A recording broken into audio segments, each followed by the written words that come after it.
I thought this comment was so interesting, and this like feels really relevant to my own experience in these last few months of starting to like seriously consider autism for myself, as somebody who has known for a while that I have cptsd.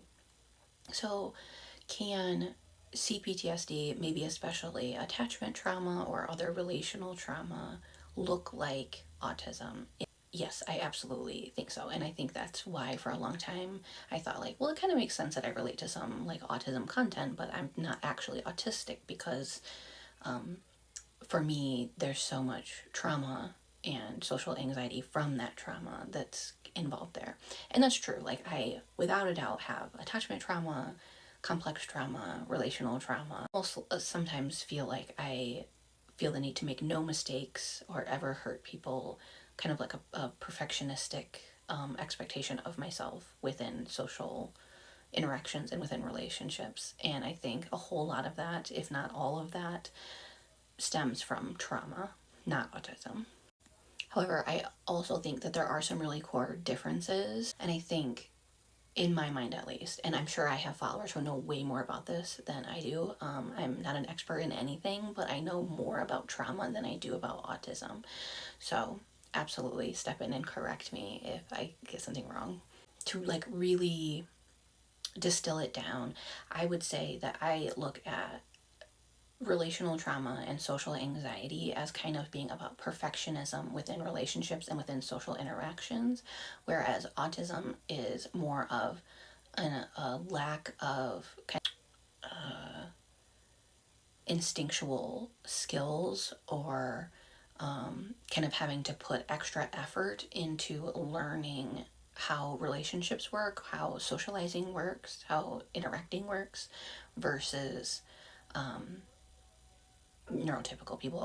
So for me personally, there are a lot of things I do out of trauma and that in social interactions that are basically, I could boil down to like, I can't ever upset anybody. I can't cause conflict or feel like I'm causing conflict. I have to like stay in alignment with other people to feel safe and to feel like a good person. If I say or do or believe anything that other people find offensive, hurtful, stupid, etc., I take that way too personally and to the point of feeling like, oh, I must be wrong because they must be right.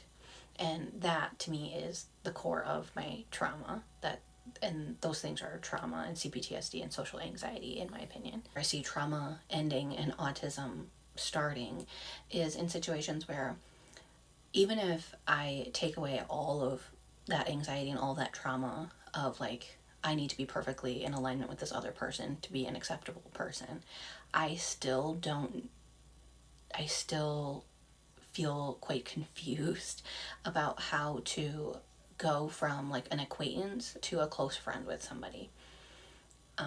I feel like every friendship I've ever developed has been either really guided by them or really accidental.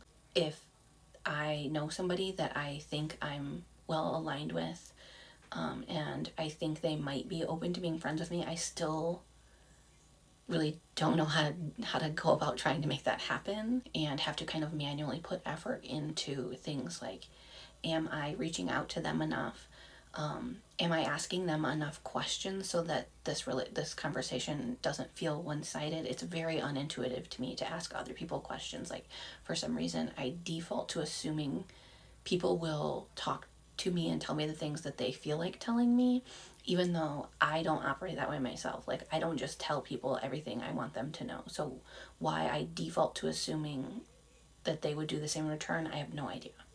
When people start reaching out to me, like, say, like, I mean, it happens here on this TikTok account.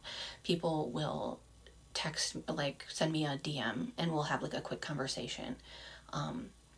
I like manually think to myself, like, was this just like a one-off conversation, or are they going to keep talking to me?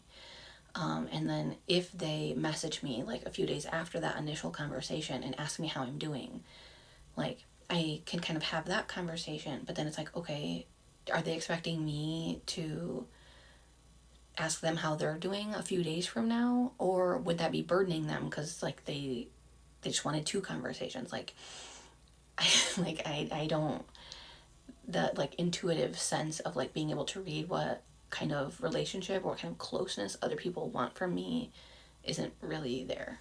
And I think that is more of a autism neurodivergence thing than a trauma thing. Another thing that I think is a differentiator for me with autism over trauma is something that I do even when hanging out with like one of my sisters, somebody that I have like a pretty decent degree of comfortability with.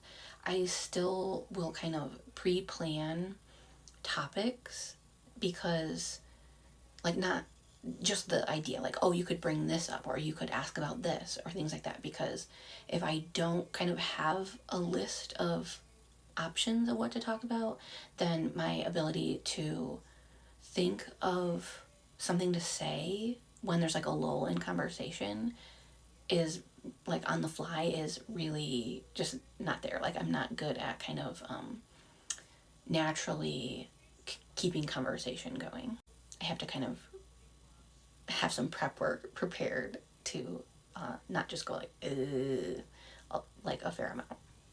And if that were from a place of like, oh, I have to say the perfect thing, or I can't say anything bad, or I can't get them upset with me, then I would think that might be more trauma or anxiety. But the fact that it exists when this is a fun social interaction that I'm having, and I feel pretty comfortable with this person, pretty safe with this person, and I still